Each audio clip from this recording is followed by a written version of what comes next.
This audio recording is a production of the Marxist Internet Archive. This material is presented free of charge. Marxist Internet Archive encourages duplication, sharing, and broadcast of this recording. All material herein is believed to be public domain unless otherwise noted.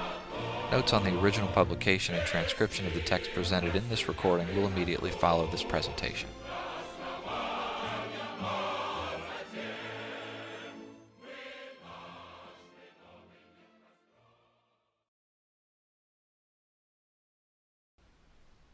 Combat Liberalism by Mao Zedong.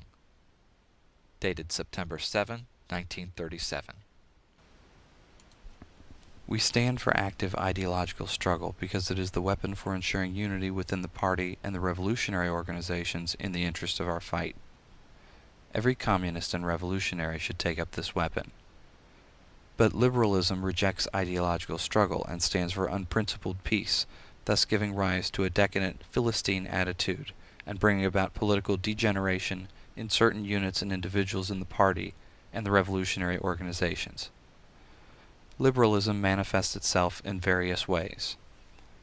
To let things slide for the sake of peace and friendship when a person has clearly gone wrong, and refrain from principled argument because he is an old acquaintance, a fellow townsman, a schoolmate, a close friend, a loved one, an old colleague, or old subordinate. Or to touch on the matter lightly instead of going into it thoroughly, so as to keep on good terms. The result is that both the organization and the individual are harmed. This is one type of liberalism. To indulge in irresponsible criticism in private instead of actively putting forward one's suggestions to the organization. To say nothing to people to their faces but to gossip behind their backs, or to say nothing at a meeting but to gossip afterwards. To show no regard at all for the principles of collective life, but to follow one's own inclination. This is a second type. To let things drift if they do not affect one personally, to say as little as possible while knowing perfectly well what is wrong, to be worldly wise and play safe and seek only to avoid blame.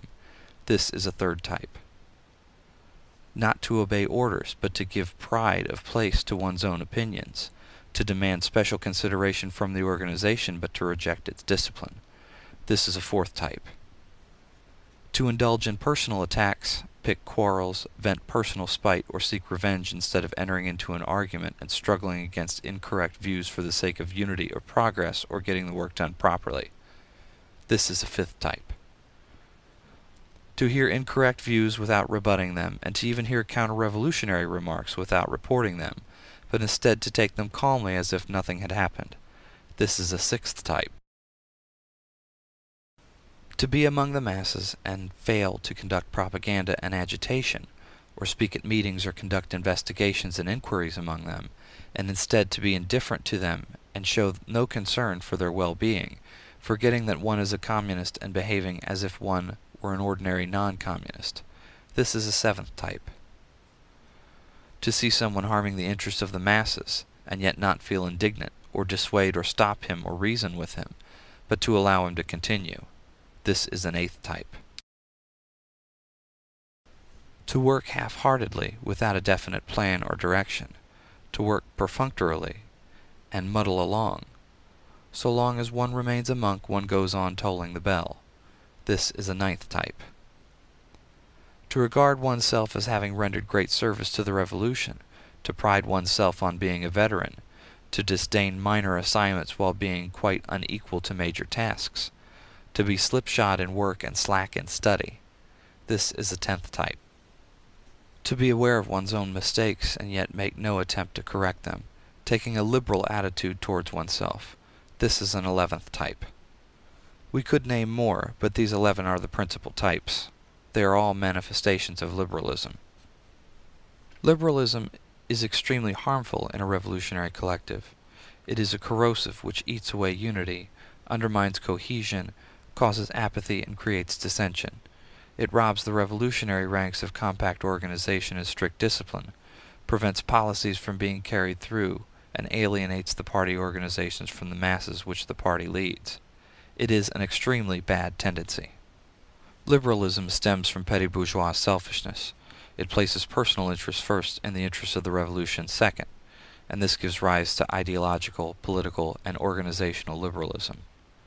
People who are liberals look upon the principles of Marxism as abstract dogma. They approve of Marxism, but are not prepared to practice it, or to practice it in full. They are not prepared to replace their liberalism by Marxism. These people have their Marxism, but they have their liberalism as well. They talk Marxism but practice liberalism. They apply Marxism to others, but liberalism to themselves. They keep both kinds of goods in stock and find a use for each. This is how the minds of certain people work. Liberalism is a manifestation of opportunism and conflicts fundamentally with Marxism. It is negative and objectively has the effect of helping the enemy. That is why the enemy welcomes its preservation in our midst. Such being its nature, there should be no place for it in the ranks of the revolution. We must use Marxism, which is positive in spirit, to overcome liberalism, which is negative. A communist should have largeness of mind, and he should be staunch and active, looking upon the interests of the revolution as his very life, and subordinating his personal interests to those of the revolution. Always and everywhere he should adhere to principle and wage a tireless struggle against all incorrect ideas and actions, so as to consolidate the collective life of the party and strengthen the ties between the party and the masses. He should be more concerned about the party and the masses than about any private person, and more concerned about others than about himself. Only thus can he be considered a communist.